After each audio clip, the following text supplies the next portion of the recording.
Hello guys, यार आप लोगों के इतने सारे मैसेजेस आ रहे थे मुझे फेसबुक पर, इंस्टाग्राम पर, ट्विटर पर कि फाइनली मुझे फिर ये वीडियो बनाना पड़ा। तो फाइनली आपके सामने हाजिर हूँ मैं एक नए वीडियो के साथ।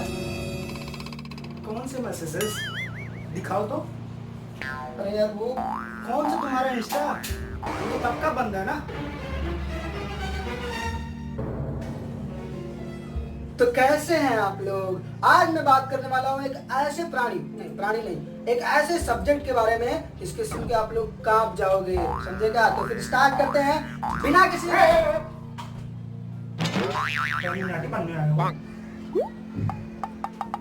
खुद का बनाओ, नकल क्यों करते हो यार? बंद कर।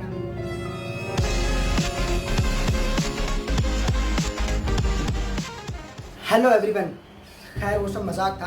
अब बात करते हैं सीरियसली, बात करते हैं पार्टनरशिप फाइनल अकाउंट के बारे में। ये जो पार्टनरशिप फाइनल अकाउंट है ना, मोस्ट इंपॉर्टेंट चैप्टर है हमारे पूरे बीके का, याद रखना। और बोर्ड एग्जाम में 15 मार्क्स के लिए पूछा जाता है, ठीक है? तो पार्टनरशिप फाइनल अकाउंट के बारे में जानने के लिए ना आपको एटलीस्ट 4 स्टेप क्लियर करने पड़ेंगे। अगर आपको 4 स्टेप अच्छे तरीके से आ गए तो आपको पार्टनरशिप फाइनल अकाउंट अच्छे तरीके से आ जाएगा। और वो 4 स्टेप है कौन से, यहाँ देखो। Step number 1, trial balance. आपको ट्रायल बैलेंस की पूरी जानकारी होनी चाहिए कि परचेज कहाँ जाता है, ओपनिंग स्टॉक कहाँ आता है, मशीनरी कहाँ आता है, सैलरी कहाँ आता है। तो आपको ट्रायल बैलेंस के बारे में पूरी इन्फॉर्मेशन होनी चाहिए। और ये कैसे मिलेगा आपको, याद रखना। मैं आपको कुछ पेजेस बताता हूँ, वैसे करना। पहले पेज पर आपका रहेगा ट्रेडिंग अकाउंट का फॉर्मेट, दूसरे पेज पर प्रॉफिट एंड लॉस अकाउंट का फॉर्मेट, तीसरे पेज पर पार्टनर्स कैपिटल अकाउंट का फॉर्मेट। और उसी पार्टनर्स कैपिटल अकाउंट का फॉर्मेट मुश्किल से 7-8 लाइन का रहेगा। उसके नीचे बाकी जितना रहेगा उसको क्या रहेगा पता है, balance sheet. Okay, trial balance के बारे में हो गया। एक और बात, ट्रायल बैलेंस में कभी कभी पूछता है, पता है, मतलब आपके क्वेश्चन में कभी कभी ये पूछता है पार्टनर्स करंट अकाउंट के क्वेश्चन। पार्टनर्स करंट अकाउंट के क्वेश्चन थोड़ी बहुत डिफिकल्ट है, बट मैं हूँ तो डिफिकल्ट क्या। याद रखना, पार्टनर्स कैपिटल अकाउंट के जगह पर हम बनाते हैं पार्टनर्स करंट अकाउंट। अगर आपके पूरे क्वेश्चन में कहीं पर लिख दिया ना करंट अकाउंट, तो समझ जाना कि अब आपको पार्टनर्स कैपिटल अकाउंट नहीं बनाना है, अब आपको बनाना है पार्टनर्स करंट अकाउंट। तो ये जब मैं क्वेश्चन को बताऊंगा ना, क्वेश्चन सॉल्यूशन बताऊंगा, तब फिर मैं आपको ये पूरा क्लियर हो जाएगा, डाउट क्लियर हो जाएगा। अभी बात करते हैं इंपॉर्टेंस के बारे में। तो पहला इंपॉर्टेंस था आपको सारी चीज़ें, जिसमें मैंने बताया ना कि पहले पेज पर आपका होना चाहिए ट्रेडिंग, दूसरे पेज पर प्रॉफिट लॉस, तीसरे पर partners capital and balance sheet. अब ध्यान देना, चौथे और पांचवा पर पता क्या होगा, इंपॉर्टेंस ऑफ फाइनल अकाउंट। ये जो सेकेंड वाला इंपॉर्टेंस दिया है ना, इंपॉर्टेंस ऑफ फाइनल अकाउंट, ये होगा आपका चौथा और पांचवा पेज। उसके बाद 6 के बाद आपका एडजस्टमेंट स्टार्ट होगा। तो आज मैं एडजस्टमेंट के बारे में अच्छे से डिटेलिंग बताऊंगा, ठीक है? इंपॉर्टेंस ऑफ फाइनल अकाउंट याद रखना, यह है। इसमें हम क्या क्या चीज़ें लिखने वाले हैं, तो चलिए मेरे साथ लिखना स्टार्ट करो। सबसे नंबर 1, कैरेज इनवर्ड कहाँ जाता है, तो टीडीआर में। और एक बात मैंने शायद सबको बता रखा है ना कि ट्रेडिंग का डेबिट टीडीआर, ट्रेडिंग का क्रेडिट को हम क्या बोलते हैं, टीसीआर बोलते हैं, प्रॉफिट लॉस के डेबिट को पीडीआर बोलते हैं, प्रॉफिट लॉस के क्रेडिट को पीसीआर बोलते हैं, पार्टनर्स कैपिटल अकाउंट के डेबिट को पीसीडीआर बोलेंगे, पार्टनर्स कैपिटल अकाउंट के क्रेडिट को पीसीसीआर बोलेंगे, लायबिलिटीज और एसेट्स एल एंड ए। ये सबको पता ही है ना, तो लिखना स्टार्ट करो। कैरेज इनवर्ड कहाँ जाता है, ट्रेडिंग के डेबिट में, मतलब टीडीआर। कैरेज आउटवर्ड जाता है प्रॉफिट लॉस के डेबिट में। ये कंफ्यूजन वाले वर्ड्स हैं, इसलिए मैंने इंपॉर्टेंस में लिखा के दे रहा हूँ, ठीक है? उसके बाद है return inward, return outward. Return inward sales return और return outward purchase return. Okay, ये सब याद रखने वाली चीज़ें हैं। मैं बताऊंगा, डिटेल में बताऊंगा इसका मीनिंग क्या होता है, ये इसको क्यों ऐसा कहते हैं और इसको सेल्स रिटर्न और परचेज रिटर्न क्यों कहते हैं, ठीक है? स्टार्ट। तो ये था बेसिकली नॉर्मल। अब आगे बात करते हैं, प्रोविडेंट फंड कंट्रीब्यूशन कहाँ जाएगा, प्रॉफिट लॉस के डेबिट में। और प्रोविडेंट फंड, अगर फंड या रिजर्व की चीज़ हमेशा आती है लायबिलिटीज में, तो प्रोविडेंट फंड जाएगा लायबिलिटीज में, लेकिन प्रोविडेंट फंड कंट्रीब्यूशन होगा तो कहाँ जाएगा, प्रॉफिट लॉस के डेबिट में। एडजस्टमेंट के बारे में, जो कि मोस्ट इंपॉर्टेंट है। अगर आपको एडजस्टमेंट नहीं आएगा तो फिर शायद आप ये पूरी तरीके से क्वेश्चन नहीं कर पाओगे। कुछ गधे वैसे पूछते हैं कि सर टैली करने के कितने मार्क्स मिलते हैं, टैली नहीं करने के कितने मार्क्स मिलते हैं। मंद बुद्धियों, सब कुछ जरूरी है। तो अब पढ़ते हैं एडजस्टमेंट के बारे में। तो सबसे पहला और मोस्ट इंपॉर्टेंट एडजस्टमेंट होता है क्लोजिंग स्टॉक। दो इफेक्ट। क्लोजिंग स्टॉक का दो इफेक्ट क्या होता है पता है? नहीं, सबको पता है, मैंने बता रखा है, टीसीआर एंड एसेट्स, राइट। क्योंकि क्लोजिंग स्टॉक है तो क्लोजिंग स्टॉक बेसिकली किसी फैक्ट्री का एसेट्स ही माना जाता है ना, इसलिए ट्रेडिंग के क्रेडिट में जाता है ना। बताया था मैंने ना पहले वाले वीडियो में कि फैक्ट्री के सारे खर्चे कहाँ आते हैं? ट्रेडिंग में। उसके बाद और क्लोजिंग स्टॉक हमारे लिए क्या होता है? एसेट। इसलिए इसका दो इफेक्ट का होगा, ट्रेडिंग का क्रेडिट और asset. Next adjustment and depreciation. दो इफेक्ट क्या होता है? माइनस फ्रॉम एसेट्स और पीडीआर। पीडीआर मतलब प्रॉफिट लॉस अकाउंट के डेबिट साइड। याद रखना, पहला effect minus from assets. Depreciation का मतलब क्या होता है? Reduction in the value of assets. जब किसी एसेट्स की वैल्यू कम होती है, इसलिए मैंने क्या बोला? Minus from assets. और सेकेंड इफेक्ट ये हमारे लिए क्या होता है? डेप्रिसिएशन किसी भी कंपनी के लिए होता है एक्सपेंडिचर, इसलिए आता है प्रॉफिट लॉस अकाउंट के डेबिट साइड। हाँ, नंबर 3 है आउटस्टैंडिंग एक्सपेंसेस। आउटस्टैंडिंग याद रखना, मैंने अब ध्यान देना, अब आप जाओ इंपॉर्टेंस वाले पेज पर और वहां पर लिखो क्या लिखोगे पता है? आउटस्टैंडिंग हमेशा ऐड किया जाता है, वो भी करंट ईयर का। और प्रीपेड या एडवांस हमेशा माइनस किया जाता है। क्या बोला मैंने? क्या बोला? आउटस्टैंडिंग हमेशा ऐड किया जाता है और प्रीपेड या एडवांस हमेशा माइनस किया जाता है। तो ये क्या है? आउटस्टैंडिंग एक्सपेंस है। तो पहला इफेक्ट क्या होगा? Add to expense. एक्सपेंस में ऐड करेंगे, चाहे कोई भी एक्सपेंस हो, चाहे वो सैलरी हो, चाहे वो वेजेस हो, उसमें हम सिंपली जाके वहां पर ऐड कर देंगे। और second effect outstanding expense. Second effect liabilities. क्यों लायबिलिटीज? सिंपल सा एग्जांपल है, आपके लिए फीस भरना आपकी एक लायबिलिटीज है कि नहीं? क्योंकि ये आपके लिए आउट या आपके पेरेंट्स के लिए आउटस्टैंडिंग एक्सपेंस है। अभी खर्चे करने बाकी है, अभी फीस देना बाकी है। मुझे फीस दोगे कि नहीं? मैं लेके चलूँगा, ठीक है? ओके। आउटस्टैंडिंग इनकम, मैंने क्या बोला? आउटस्टैंडिंग मतलब ऐड होना चाहिए, चाहे वो एक्सपेंस हो चाहे वो इनकम, राइट। अगर आउटस्टैंडिंग इनकम है तो कहाँ पर ऐड होगा? आउटस्टैंडिंग इनकम में, मतलब इनकम में ऐड होगा ना। तो +2 पहला इफेक्ट, +2 इनकम। और सेकेंड इफेक्ट वहाँ पर लायबिलिटीज में जाता है और यहाँ पर ये कहाँ जाएगा? एसेट्स। और next prepaid expense. Prepaid expense next adjustment. दो इफेक्ट क्या होगा? मैंने क्या बोला? प्रीपेड हमेशा माइनस किया जाएगा, तो यहाँ पर भी माइनस फ्रॉम एक्सपेंस। पहला इफेक्ट क्या है? Minus from expense. और दूसरा इफेक्ट क्या होगा? एसेट्स। सेकेंड इफेक्ट क्या होगा? एसेट्स। क्योंकि फॉर एग्जाम्पल प्रीपेड एक्सपेंस क्या होता है? आपके लिए आपका मोबाइल का रिचार्ज, अगर आप 199 के एक बार आपका मोबाइल का रिचार्ज करा देते हो, जो भी कार्ड हो, तो आपके लिए वो प्रीपेड मतलब कि आपने पहले से पेमेंट कर दिया 199 का, आपका रिचार्ज हो गया, आपके लिए वो एसेट्स हो गया। इसलिए सेकेंड इफेक्ट कहाँ जाएगा?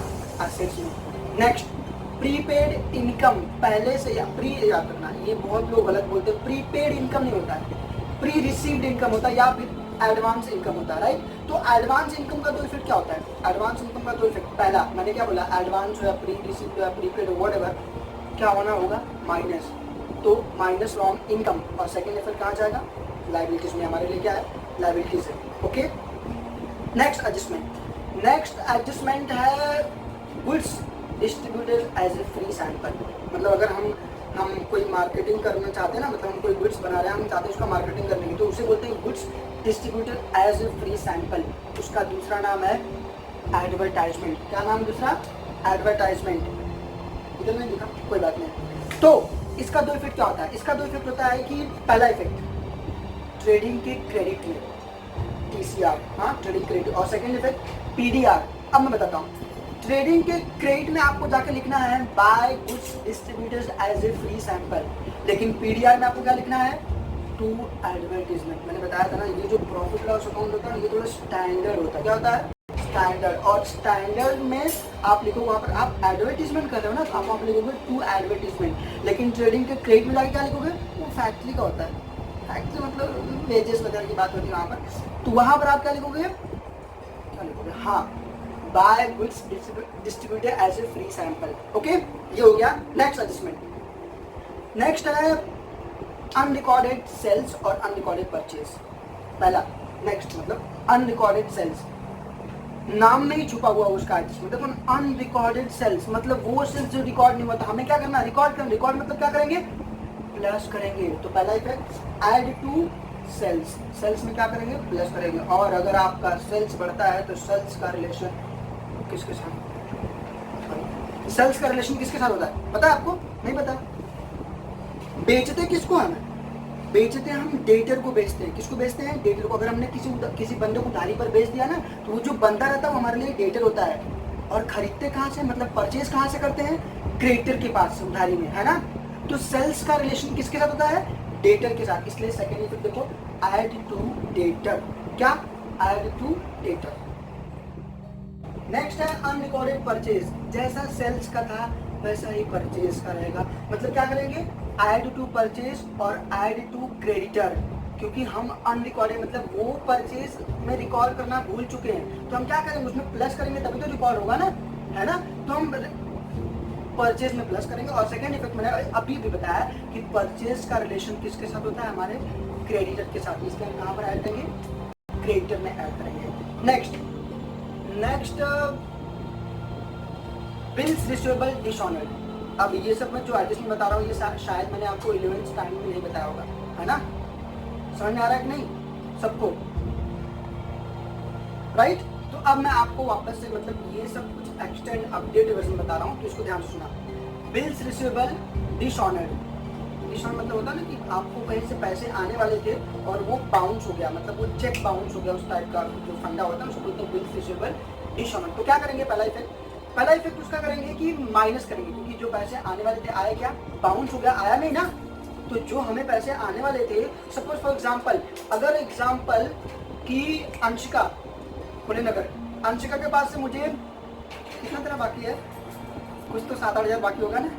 ये मान लो अंशिका के पास 20,000 आना बाकी है, बड़े बड़े लोग तो बड़े पैसे। तो अंशिका के पास से मैं 20,000 रुपीज़ आने वाले थे, लेकिन उसमें से सपोज फॉर एग्जांपल 3,000 का बाउंस हो गया, मतलब डिसऑनर हो गया। तो वो 3,000 में क्या करूँगा, उसमें से माइनस करूँगा। तो पहला इफेक्ट क्या होता है, माइनस फ्रॉम बिल्स रिसीवेबल। और अब मेरा डेटर क्या हो चुका, मतलब ये जो अंशिका मेरी डेटर थी ये बढ़ गया ना, इसके पैसा बढ़ गया, राइट। उतना 3,000 से बढ़ गया ना, मतलब जो उधारी आने वाला था। मैं डिटेल में और समझा दूंगा जिसको नहीं समझ में आएगा, बट इतना समझ लो कि अगर बिल्स रिसीवेबल डिसऑनर होता है तो माइनस फ्रॉम बिल्स रिसीवेबल और ऐड टू डेटर, डेटर हमारा बढ़ जाता है और बिल्स रिसीवेबल हमारा क्या होता है, कम हो जाता है। क्योंकि जो पैसे आने वाले थे हमें वो तो कम हो गए, है ना। अब उसमें से कम ही आना है, 17,000 ही आना है। सपोज एग्जांपल 3,000 का चेक बाउंस हो गया, तो अब मुझे आने वाले कितने, 17,000। लेकिन अब वो जो बाउंस हुआ है वो मैं जोड़ दूंगा, भाई ये तेरा बढ़ गया, तूने पैसे ये कर दिया तो बढ़ गया, है ना। तो इसलिए डेटर में ऐड कर देंगे। इसका अपोजिट है बिल्स पेएबल डिसऑनर्ड, एकदम सेम टू सेम वैसा ही है, माइनस फ्रॉम बिल्स पेएबल और ऐड टू डेटर नहीं, ऐड टू क्रेडिटर, क्रेडिटर हमारा बढ़ जाएगा। समझ में आया, पक्का। एडजस्टमेंट है मोस्ट इम्पॉर्टेंट और मोस्ट डिफिकल्ट, खासकर बच्चे डर जाते हैं इस नाम से। पता क्या है, new bad debts new IDD, ये मैंने नाम दिया, मतलब मेरे को सर ने सिखाया था न्यू करके। कोई टीचर फर्दर आरडीडी और फर्दर बैड डेट्स बोलता है, बट न्यू आरडीडी और न्यू बैड डेट्स, इसका दो इफेक्ट क्या होता है सबको पता है ना, माइनस फ्रॉम डेटर और add to bad debts. Minus from debtor, क्योंकि पता है ये हमारा new bad debts new IDD हमारे मतलब ये पैसे आने वाले थे बट नहीं आए। तो डेटर के पास सपोज 15,000 आने वाले थे, अब उसमें से कुछ पैसे नहीं, मैं क्या कर दूंगा, माइनस कर दूंगा और मेरा बैड डेट्स बढ़ गया यार, है ना। और जो मेरा बैड डेट्स मतलब क्या होता है, अनरिकवर्ड अमाउंट फ्रॉम डेटर, वो बढ़ गया ना। तो इसलिए माइनस फ्रॉम डेटर और add to bad debts. Next last नहीं है, इसके बाद भी और सारे रहेंगे।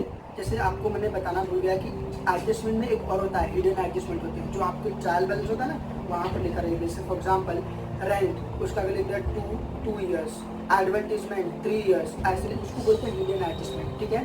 तो मैं बाद में बताऊंगा जब मैं क्वेश्चन कराऊंगा तब।